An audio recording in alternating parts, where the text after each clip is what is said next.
Assalamu alaikum, hurmatly mekendештер, hurmatly el jurt.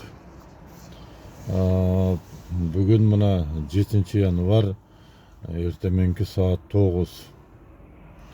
Мен азыр эле Кыргыз Республикасынын Жогорку Кеңешинин жыйынын көрдүм.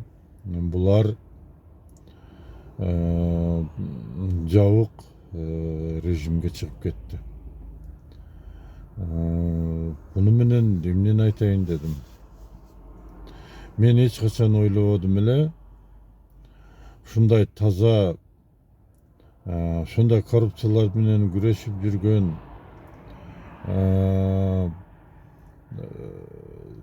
даже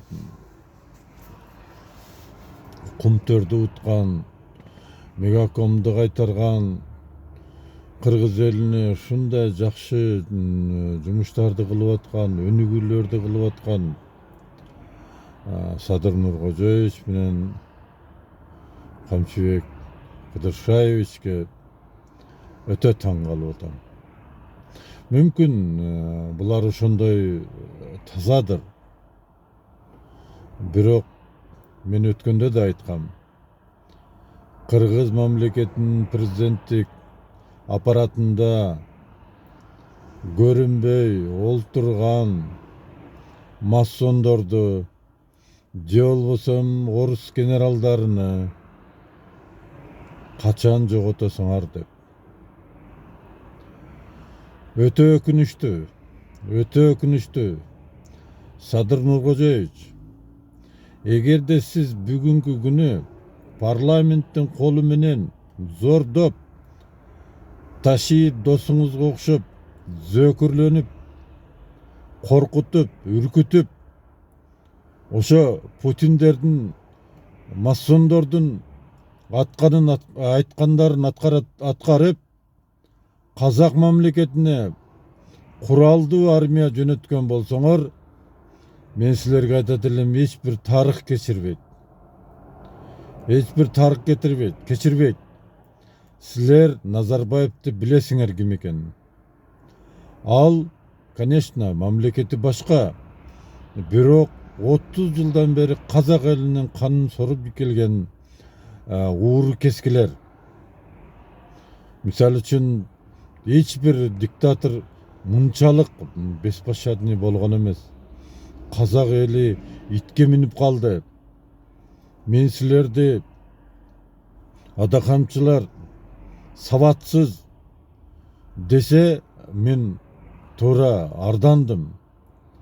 Силерди мен сабатсыз деп да айта албайм. Силер коркоксуңар. Силер жаныңардан коркосуңар. Силердин бала чакаңардан бери бүт немеңерден бери силер залог алып койду. Мен ачык айтканымда, Садыр Нуркожоевич, Камчы Кыдыршаевич, сиздерге ультиматум койду. Муну кыласыңар, иштейсиңер, муну кылбайсыңар, иштебейсиңер деп. Вот ошону аткарып атканыңарды бүгүн дагы бир жолу ачыкка чыгарып койдуңар. Силер коркоксуңар. Коркок адам таза боло албайт. Коркок адам эл үчүн кызмат кыла албайт. Силер кантип өзүңөрдүн жаныңарды сакташ үчүн куралдуу аскерди, казактарды кырганы жөнөтүп атасыңар. Эмне үчүн? Мен бардык айтып атат, депутаттар айтып атат, өзүңөр билип турасыңар, агрессия кай жакта, ким, кайсы мамлекет, кайсы террорист? Террорист жок. Бул ошо карыган картаң чалдын Токаевка берген заданиясы, булардын амалы. Булар ошо казактын спецслужбалары оружияларды жолдун боюна таштап коюп атат. Ким таштап коюп атат? Ал банан беле таштап койгудай. Казактын ККМБсинен канча количество курал жарак урдалып атат. Аны ким урдап атат? Аны просто мында жөнөкөй жүргөн жарандар урдайбы? Эмне эле мындай өзүңөрдү бир мындай дөпөрөс сезесиңер, я? Силер бул кылганыңар менен Кыргыз эли менен казак элине каршы коюп атасыңар. Muну Атамбаев да кылган эмес. Муну Акаев да кылган эмес. Муну Бакиев да кылган эмес. Садыр Нуркожоевич, Камчыбек Кыдыршаевич, силер эл душманы болуп каласыңар.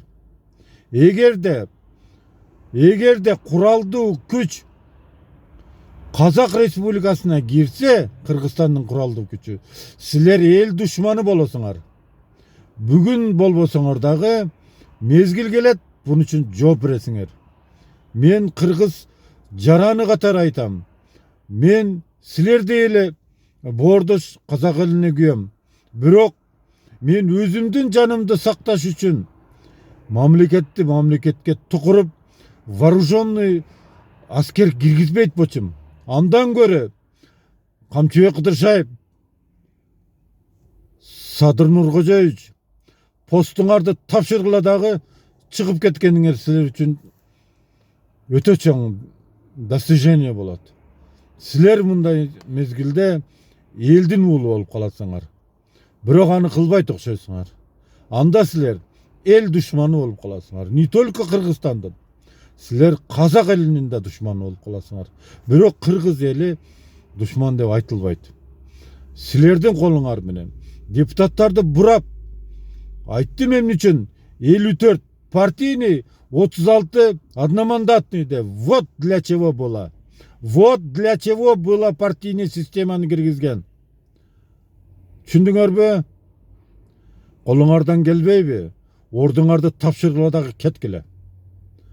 Садыр Нуркожоевич жана Камчыбек Кыдыршаевич, силер уже бүт бардык границадан чыгып кетесиңер.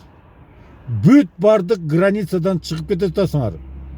Силерди улут жигити деп, улут мекенчили деп айтууга эч кимдин оозу барбайт мындан кийин. Мен гарантия берем. Бирок силер сөзсүз түрдө жооп бересиңер.